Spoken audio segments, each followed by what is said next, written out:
care of basic human needs and giving you a hand up to help get your primary residence to a safe, sanitary, and functional condition.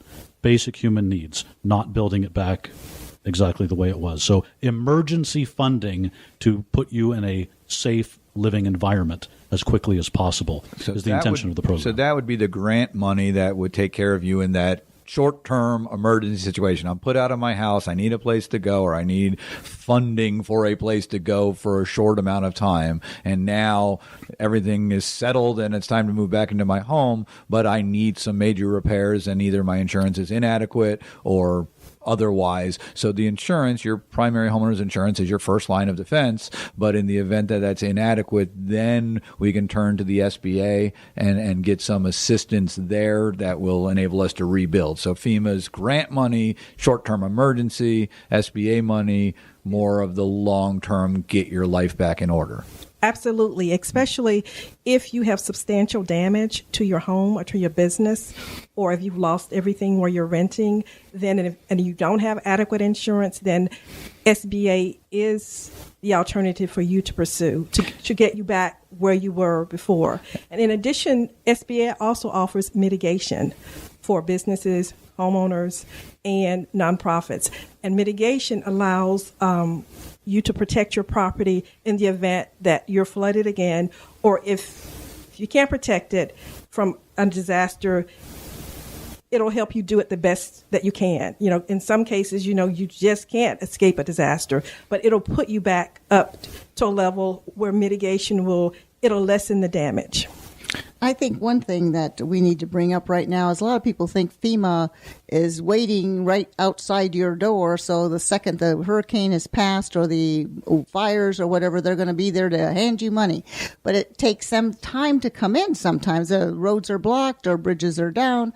So we always say you want to make sure you have your own plan, which we were discussing before. A lot of people don't realize that ready.gov will tell you some of the things you need. You need to think in terms of what can I do for myself until help arrives. And sometimes help is your local Red Cross or something first, and then FEMA will have time to get in there, because sometimes it might take a day or so before you're in the locations, because you don't necessarily have offices nearby, right? You bring in temporary offices to assist. So FEMA does have 10 regional offices all around the country, and they're constantly at the ready to help coordinate in support of all the states to respond to a major event, right, whether it be an earthquake, tornado, hurricane, other event, what have you.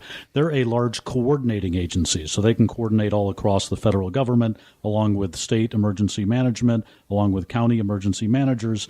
So they're working on that all the time. I've heard advice that is you should be ready to be on your own for 3 days. That may sound like a lot, and those of us who live in smaller living spaces, we don't have a giant house to store a week's worth of food and water for all of the people who live in our household. But you do your best. The important part is being able to communicate with family members, being able to have an emergency plan that you believe you can carry out, and making sure that you keep up with that plan. Just like you would check your personal finances all the time, you're going to check your insurance coverage, at least on a somewhat regular basis. You're going to change the batteries in your smoke detector a couple of times a year, if you remember to do that. These things should be a part of your normal process of keeping your family safe, and that's a priority for all of us. So visiting ready.gov will give you a handy checklist to run through. But I heard this story in Joplin after the tornado hit Joplin, Missouri back in 2011, and you had these separated families, and cell phone towers were largely down, but text messages were getting through. Mm-hmm. So those of you who don't like texting and you think young people are texting too much, well, at least get to know texting a little bit so that you can things like that. We're all going to post on Facebook that we're all okay. Well, what if we don't have internet access where we are? Well, we'll all call grandma because she lives 2 states over or 2 counties over or what have you.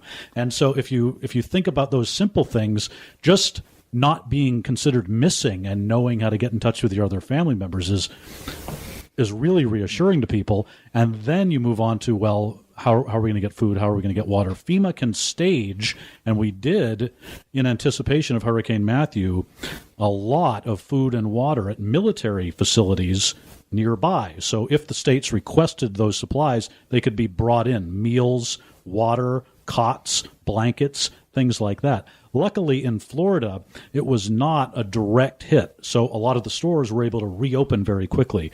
But some people still did suffer through power outages for many, many days. So some people did lose food in their refrigerators. So you want to be prepared for that. What if you did lose your food? What kind of emergency funds do you have? And, money can be tight, right. But it should be part of your emergency plan of if the food does go bad in my refrigerator, what can I do to get through the next week as best you can. Here on this show, we do like to discuss things to, our basis is knowledge and education and preparation.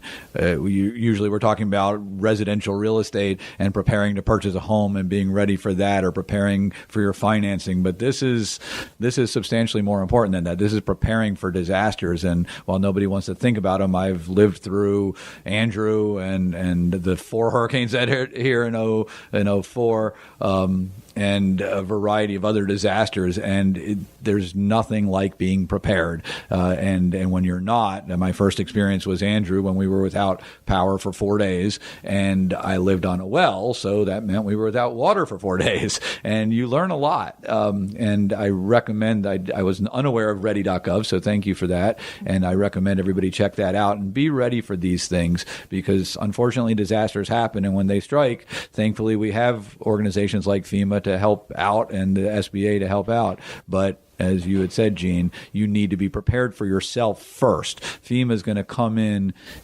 the aftermath and be a wonderful resource, and that's what we're here to educate you about. But take care of yourself first and be prepared.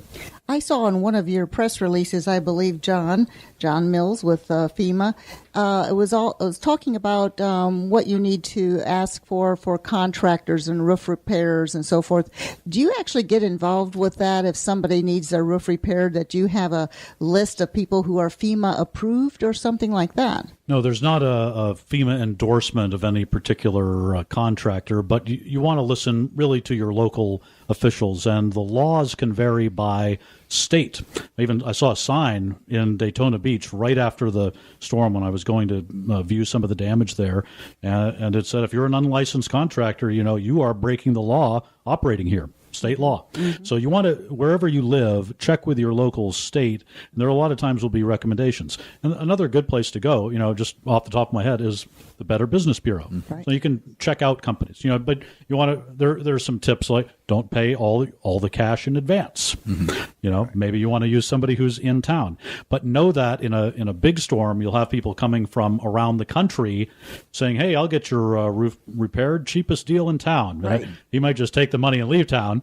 Right. So you want to check it out, but talk to other people who've been through something similar and what lessons they learned, because you will have people who will come in from out of town to do the work. And that's a place where, Jean, you, Waterview Realty, and other real estate agents and stuff have a lot of knowledge and experience with contractors and with things like this. We've lived through these storms, and we've seen what can happen. And it's not just storms. Again, we're here in Florida, so I speak to hurricanes, but this would apply to earthquakes or to tornadoes or nor'easters, if that's what they're called in the Northeast. And all of you snowbirds, feel free to come to Florida and enjoy our warm weather. Our hurricane season is over. Is it officially over? Or it's just about over anyway. So come join us here.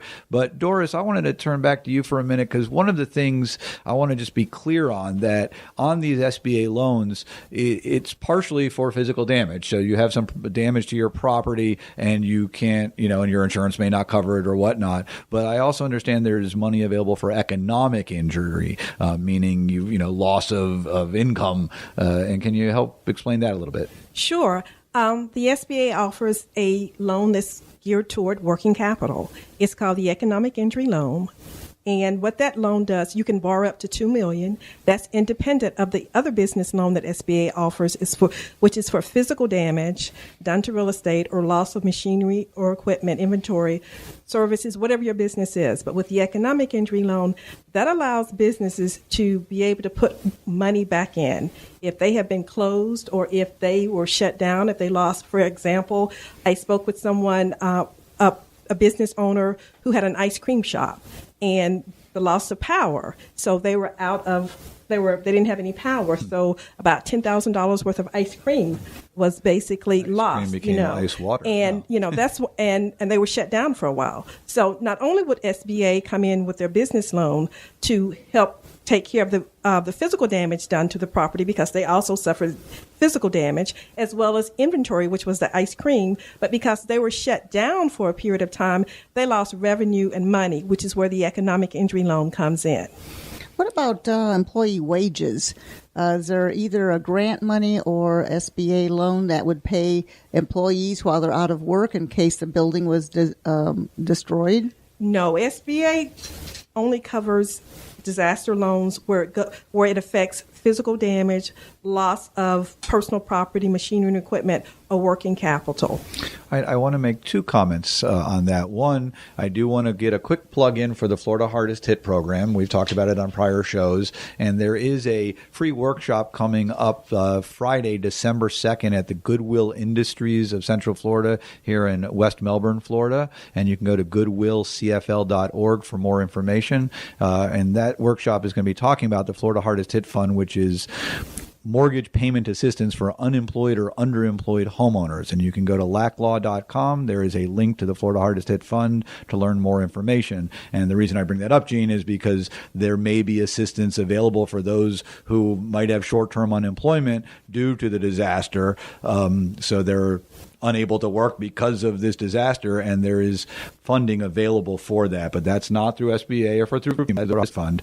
But I want to come back to the economic injury, because when we were talking off air, Doris, you had made a comment that I thought was very interesting. It's not merely injury that I've occurred, so the ice cream melted and I've lost some income, but you also said that it could affect if one of my suppliers was affected by a storm. So I'm fine and I wasn't directly affected, but a supplier of my inventory has been affected. I may be able to obtain assistance. Is that correct? Absolutely. It could be the county that was next to the county that was hit, but there was no damage done in that county, but that county may have been providing services for businesses that were shut down, and because they were not able to send their goods to the next state, then they would be eligible for the economic injury loan. Not only the county next by, it could be in another state where if you actually, if you have a state, let's say New York, and basically in New York, you're shipping a lot of your things down to this area, and because of the hurricane, you haven't been able to ship anything, so you've lost money. So that person is eligible for the economic injury loan. And another great thing about the economic injury loan is it's not as time sensitive as the other business loans and the homeowners and the renters to apply. And the reason for that is it's not always apparent when a business has suffered economic loss, whether right there physically in the disaster or a company that may be in the next county or the next state, doing business. So the economic injury loans give you that opportunity for the businesses to be able to assess what they need.